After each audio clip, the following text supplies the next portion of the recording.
Buenos días y buenos días. Bienvenidos a todos los participantes de este coloquio, porque todos son participantes. Algunos se sientan ahí, otros hablarán en el micrófono. Y llamo aquí a dos mujeres que también van a hacer partícipe de este homenaje a Andrea López Chao.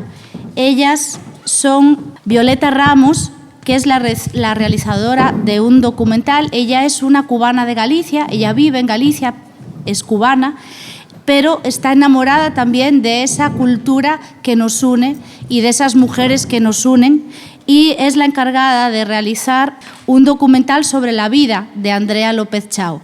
La otra persona es Patricia Ares Mucio, ella es la bisnieta de Andrea López Chao, pero especialmente esta parte es una parte de un evento mayor, de un homenaje mayor que Andrea López Chao recibirá en Mondoñedo. Mondoñedo es el lugar donde nació y donde se crió Andrea, y los miembros, tanto la corporación municipal como las asociaciones que hay en Mondoñedo, están ahora mismo muy implicadas en un encuentro que tiene dos partes. Una es esta y la otra será el último fin de semana de junio o el 1 de julio en el propio Mondoñedo y en Santa Valla, y se están sumando a este homenaje y a esta propuesta muchas instituciones, no solo de Mondoñedo, sino también de la provincia de Lugo y de toda Galicia.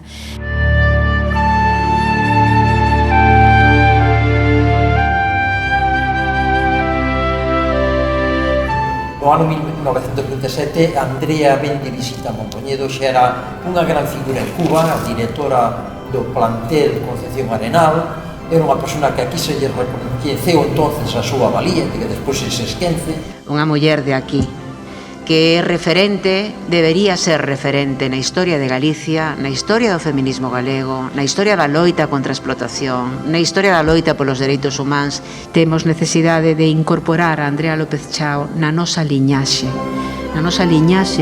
como galegas, como fillas da emigración, como feministas.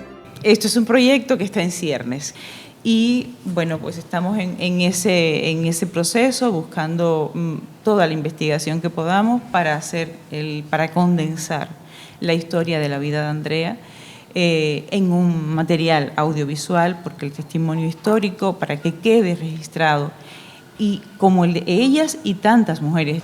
Así que esperamos en el 2024 estar aquí estrenando el documental. Gracias.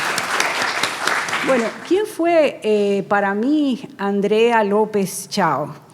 Porque yo puedo decir que hay 3 momentos en mi vida donde Andrea López Chao fue como que progresivamente haciéndose una revelación, un descubrimiento. El primer momento fue la leyenda familiar, es decir, qué es lo que había en la narrativa familiar en relación con esa bisabuela, que fue una bisabuela que yo tuve, abuela de mi padre. El segundo momento, ya yo haciéndome más adulta, que voy a España, ya graduada de psicología, y voy a España y voy a Mondoñedo en búsqueda de ese enigma familiar, buscando más datos de quién fue Andrea López Chao.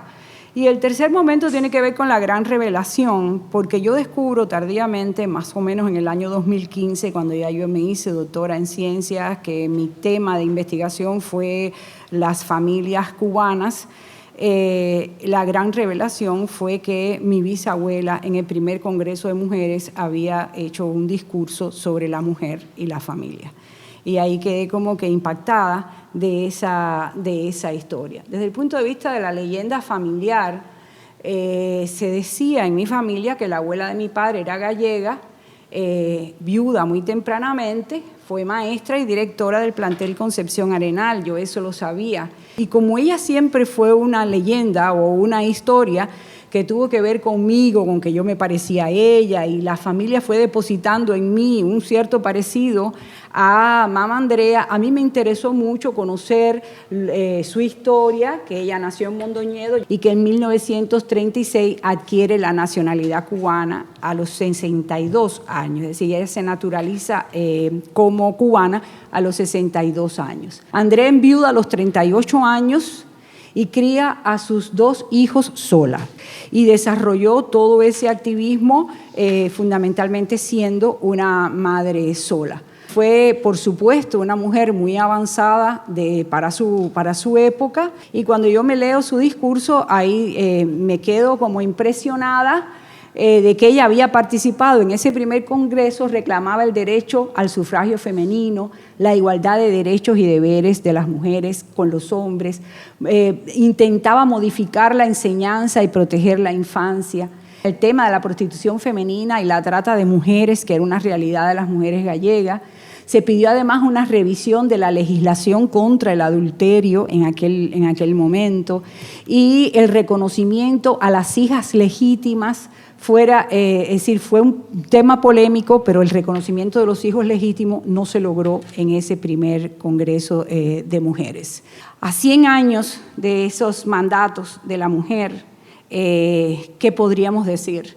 ¿Cuánto le debemos a la lucha de estas mujeres? Y creo que eso se lo debemos también al legado que la lucha de esas mujeres también nos dejó. Andrea falleció a los 80 años. Yo tenía 1 año cuando mi papá se la presentó.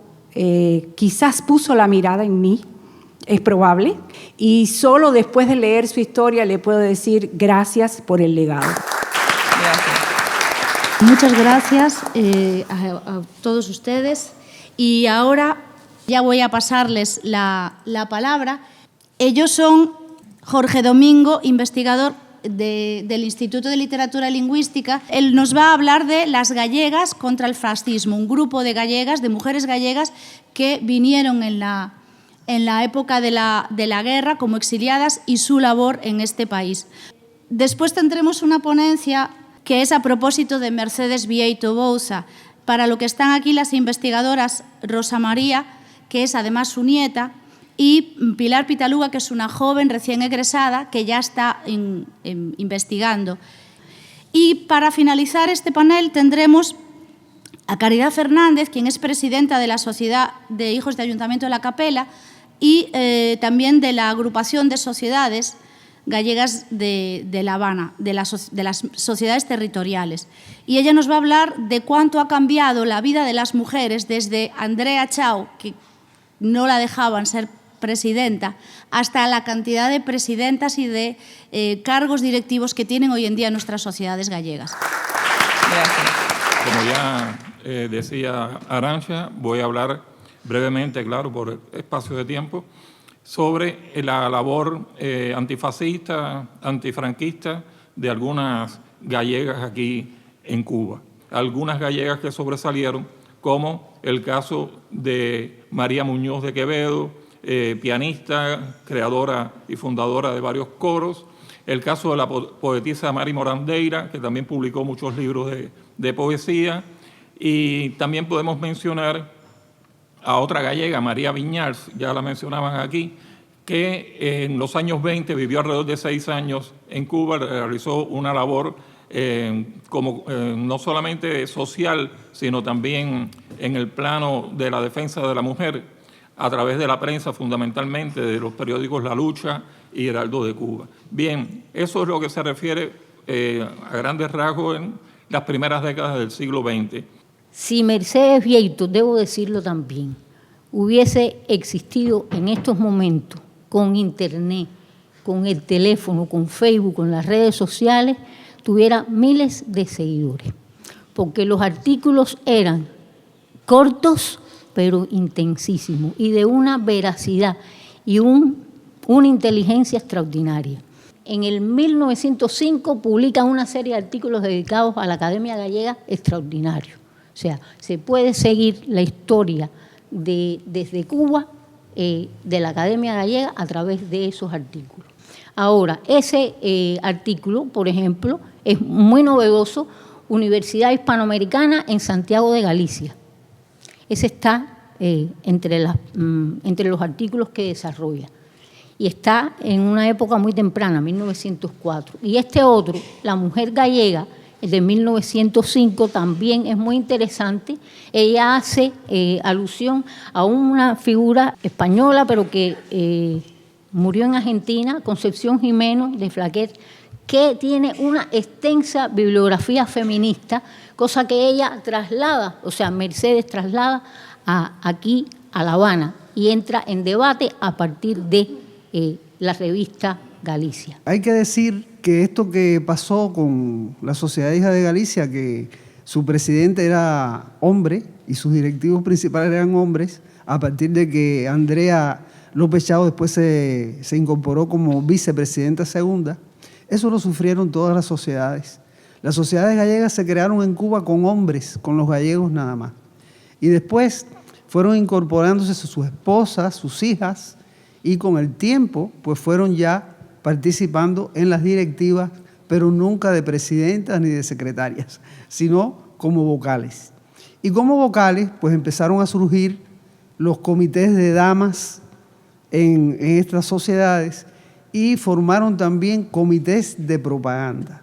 Hay que decir que la labor que hicieron las mujeres en esas sociedades como comités de propaganda fueron relevantes, sobre todo en la celebración de las fiestas que, como ustedes conocen, se celebraban en los jardines de la cervecería La Tropical.